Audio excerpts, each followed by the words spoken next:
आज की धार्मिक कथा में श्री राम कथा के अंतर्गत राम वानर सेना का प्रस्थान। हनुमान के मुख से लंका का यह विशद वर्णन सुनकर रामचंद्र बोले, हनुमान, तुमने भयानक राक्षस रावण की जिस लंकापुरी का वर्णन किया है उसे मैं शीघ्र ही नष्ट कर डालूंगा। सुग्रीव, अभी विजय नामक मुहूर्त है और इस मुहूर्त में प्रस्थान करना अत्यंत उपयुक्त है, अतः तुम तत्काल प्रस्थान की तैयारी करो। आज उत्तर फाल्गुनी नामक नक्षत्र है। कल चंद्रमा का हस्ता नक्षत्र से योग होगा, इसलिए हे सुग्रीव, हम लोग आज की ही सारी सेनाओं के साथ यात्रा आरंभ कर देना उचित है। इस समय जो शकुन प्रकट हो रहे हैं उन्हें देखकर यह विश्वास होता है कि मैं अवश्य ही रावण का वध करके जनक नंदनी सीता को ले आऊंगा।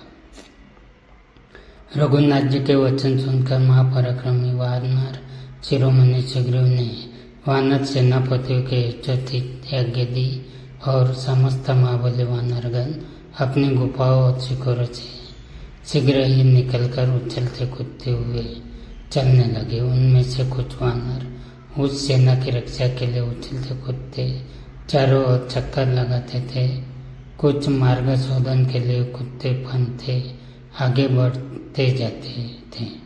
कुछ जानवर वानर मेघों के समान गरजते, कुछ सिंहों के समान दहाड़ते और कुछ किलकारियां बढ़ते हुए दक्षिण दिशा की ओर अग्रसर हो रहे थे। इस प्रकार से लाखों और करोड़ों वानर आगे आगे श्री रामचंद्र लक्ष्मण सुग्रीव को लेकर जय जयकार करते हुए सागर की तट की ओर चल पड़े। श्री रामचंद्र की जय और रावण की जय की घोषणाओं से दसों दिशाएं गूंजने लगी।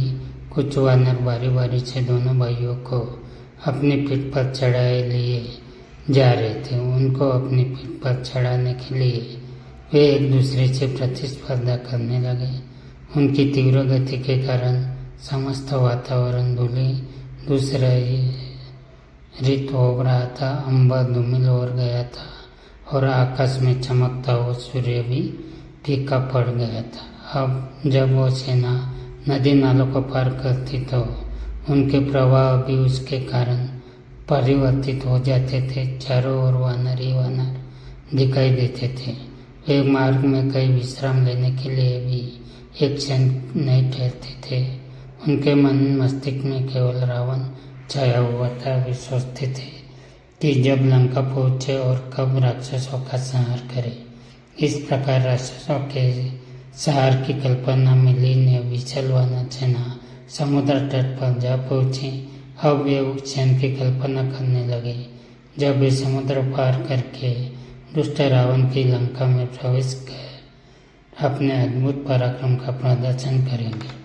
सागर तट पर एक स्वच्छ चिल्ला पर बैठ राम सुग्रीव से बोले, हे सुग्रीव, हम सागर के तट तक तो पहुंच गए। अब यह मन में फिर वही चिंता उत्पन्न हो गई कि इस विशाल सागर को कैसे पार किया जाए। अपनी सेना के सामने ही यही डालकर हमें इस समुद्र को पार करने का उपाय सोचना चाहिए। इधर जब तक हम उसका उपाय ढूंढे, तुम अपने गुप्तचरों को सावधान कर दो कि वे शत्रु की गतिविधियों के प्रति सचेत रहे। कोई वानर अपनी छावनी से अकारण बाहर भी न जाए, क्योंकि इस क्षेत्र में लंकेश के गुप्तचर अवश्य सक्रिय होंगे। रामचंद्र जी के निर्देशानुसार समुद्र तट पर छावनी डाल हो गई। समुद्र उत्तुंग तरंगे आकाश का चुंबन कर अपने विराट रूप का प्रदर्शन कर रहा था। संपूर्ण वातावरण जलमय प्रतीत होता था। आकाश में चमकने वाला नक्षत्र समुद्र सागर में प्रतिबिंबित होकर समुद्र को ही आकाश का प्रतिरूप बने रहा था। वानर समुद्र